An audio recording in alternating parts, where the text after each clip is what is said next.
Hello friends, welcome to wizard English classes. Friends, आज की इस वीडियो में डिस्कस करेंगे बिहार बोर्ड क्लास 12th के हिस्ट्री का चैप्टर नंबर 4 विचारक, विश्वास और इमारतें। विचारक और विश्वास और इमारतें में पढ़ेंगे आश्रम व्यवस्था।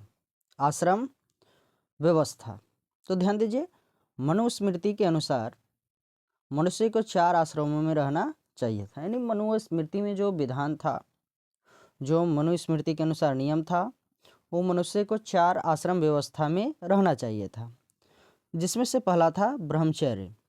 ब्रह्मचर्य ब्रह्मचर्य आश्रम, इसमें क्या था तो 25 वर्ष तक व्यक्ति को इस आश्रम में रहना होता था। यानी ब्रह्मचर्य आश्रम के अनुसार 25 वर्ष तक मनुष्य व्यक्ति आश्रम में रहता था। इस समय वह गुरु के पास कड़े अनुशासन में रहकर शिक्षा प्राप्त करता था। यानी 25 वर्ष तक वो गुरु के पास रहता था और शिक्षा ग्रहण करता था। उसके बाद आता है गृहस्थ आश्रम। दूसरा है गृहस्थ आश्रम। यानी ध्यान दीजिए, 25 वर्ष तक व्यक्ति कहाँ रहता था? गुरु के समीप, गुरु के पास, और गुरु के कड़े अनुशासन में वो शिक्षा प्राप्त करता था। उसके बाद 25 से 50 वर्ष तक व्यक्ति को इस आश्रम में रहना होता था। किस आश्रम में? तो गृहस्थ आश्रम में। इसमें वह विवाह कर संतान उत्पन्न कर सकता था। यानी 25 से 50 वर्ष तक, यानी 25 साल वो विवाह कर सकता था, धन कमाकर परिवार का पालन पोषण कर सकता था। अब सोचिए, मात्र 25 वर्ष में शादी करना, बच्चे का जन्म होगा, उसका पालन पोषण 25 वर्ष तक रहकर करता था। उसके बाद तीसरा आता है वानप्रस्थ आश्रम। तो 50 वर्ष से 75 वर्ष की आयु तक व्यक्ति को इस आश्रम में रहना होता था। इसके तहत व्यक्ति घर परिवार को छोड़कर वनों में जाकर आध्यात्मिक दर्शन शिक्षा ग्रहण करता था। अब यानी 25 साल घर पे रहता था। 25 साल शुरू से 25 साल, यानी समझिए कि 5 से 6 साल का रहता हो रहा होगा, तो वहाँ से कहाँ ब्रह्मचर्य आश्रम में चल जाता था।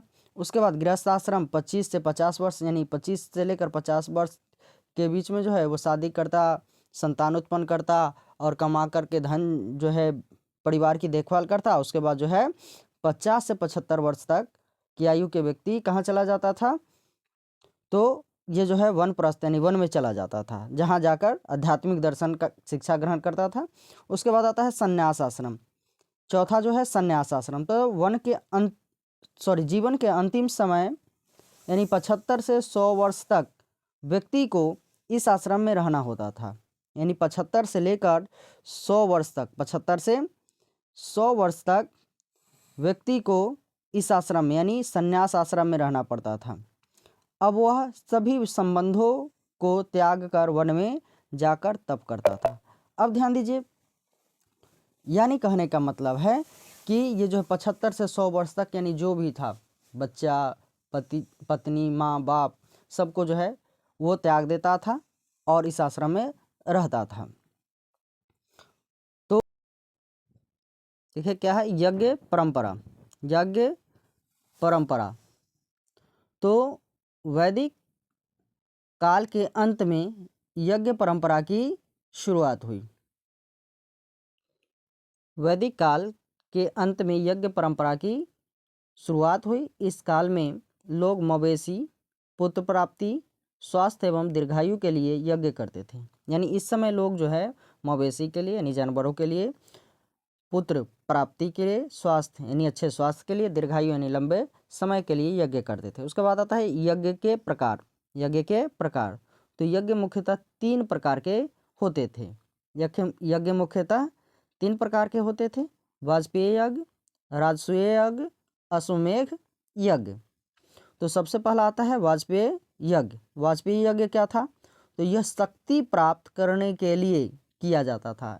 पावर के लिए, शक्ति प्राप्त करने के लिए ये वाजपेय यज्ञ किया जाता था। यह साल में 17 दिन चलता था। ध्यान रखिएगा, वाजपेय यज्ञ साल में 17 दिन चलता था, एक साल में। इससे सम्राट यानी राजा को गौरव प्राप्त होता था। उसके बाद आता है राजसूय यज्ञ। तो सम्राट का पद प्राप्त करने के लिए यानी राजा का पद प्राप्त करने के लिए किया जाता था। क्या किया जाता था? तो राजसूय यज्ञ किया जाता था। यह राज्याभिषेक के समय होता था, यानी राजा जब शपथ लेता था यानी राजा बनता था उस समय जो है ये यज्ञ किया जाता था और 2 वर्ष तक चलता था। राजसूय यज्ञ कितने वर्ष चलता था? तो 2 वर्ष चलता था। इससे राजा अलौकिक शक्ति प्राप्त करता था, अलौकिक शक्ति प्राप्त करता था। उसके बाद आता है अश्वमेध यज्ञ। अश्वमेध यज्ञ तो यह 3 दिनों तक चलता था। अश्वमेध यज्ञ 3 दिनों तक चलता था एवं अत्यंत महत्वपूर्ण यज्ञ था। यह चक्रवर्ती सम्राट बनने के लिए, चक्रवर्ती सम्राट यानी महान राजा बनने के लिए किया जाता था। इसमें राजा के घोड़े को खुला छोड़ दिया जाता था। जब ये यज्ञ होता था शुरू होने से पहले इसे खुला छोड़ दिया जाता था।